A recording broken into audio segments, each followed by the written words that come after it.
The atmosphere that night at Arena Corinthians in São Paulo was unlike anything I'd ever experienced in my career, and I've played in some of the loudest, most electrifying stadiums in America. But this was different because we weren't just stepping onto a football field, we were stepping into history, bringing the NFL onto South American soil in a way that everyone in that crowd could feel deep in their bones. And as soon as I jogged out to be just another regular season matchup against the Chargers.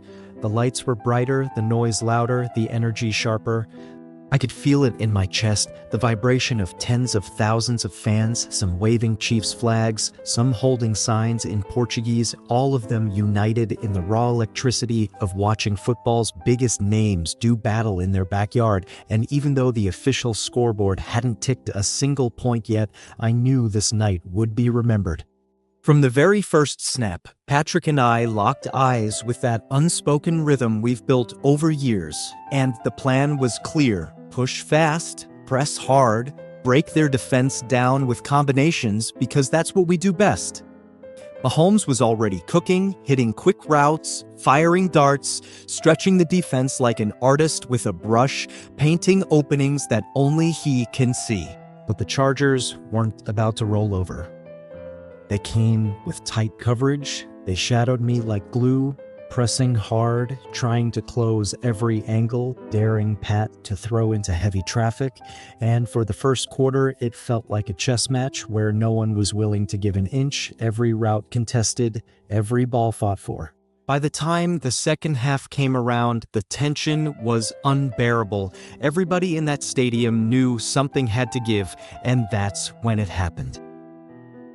We were in desperate need of a breakthrough, the kind of play that swings momentum, and when Pat took the snap, I could see the heat closing in on him, the Chargers' front four crashing hard, his pocket collapsing, and for a split second I thought he might go down, but Pat's got that ice in his veins. He backpedaled, scanning, patient, waiting for just the right opening, and I knew this was my moment. I'd been bottled up all night, their defense suffocating me, but all I needed was one step, one slip in coverage, and when their defender hesitated just long enough, I cut sharp, broke free with a burst, and suddenly the grass opened up in front of me. I glanced back just in time to see Pat launch it, that perfect spiral soaring through the air like it had been designed by fate itself. The entire stadium seemed to hold its breath. The sound cut out. Time slowed, and it was just me, the ball, and destiny hanging above me.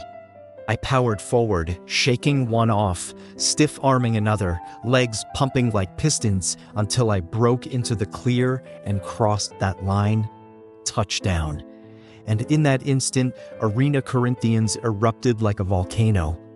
The sound was so loud it rattled my helmet, a wave of cheers crashing from every side as flags whipped through the air and strangers hugged each other in disbelief at what they'd just witnessed. It wasn't just 6 points. It was a statement. It was the bond between Pat and me written in front of the world.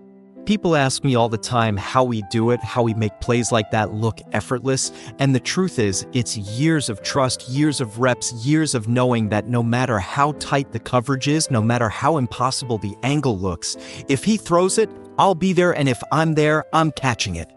After the play, when I jogged back to the sideline, teammates mobbed me. Slapping my helmet, pounding my shoulder pads, laughing, shouting, because they knew how badly we needed that spark, and I could see Coach Reid across the way with that grin he gets when the plan works just the way he drew it up, a grin that says, "That's my guys, that's my offense."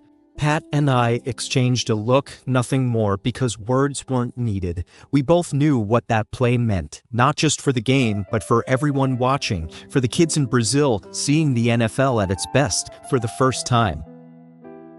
Later, when Pat spoke at the quick press conference, he brushed it off like he always does, saying, "I knew Travis would be there. He always finds a way. My job is just to put it in the right place." Simple words, but they spoke volumes about the trust we've built, trust that can't be faked, trust that shows up in the biggest moments under the brightest lights. And as I sat there replaying that touchdown in my mind, the leap, The catch, the explosion of sound, I realized it wasn't just about me or him, it was about showing what football is when it's at its purest: connection, precision, heart. That moment shifted everything. The pressure that had been squeezing us loosened, the tension broke, and suddenly the Chiefs were playing freer, sharper, with confidence flowing through every snap. My teammates kept grabbing me, shaking my shoulders, calling me a hero, but I knew the truth. It wasn't just me. It was us. It was the chemistry, the years of work that turned a near impossible situation into a memory that will live forever. Not just in Kansas City, not just in the NFL, but right there in São Paulo, in a stadium where fans who had never before seen the Chiefs in person got to feel the magic we bring. And as I looked around at the flags waving, the cameras flashing, and the smiles stretching across faces I'd never seen before, I knew one thing with absolute certainty: this was more than football. This was history.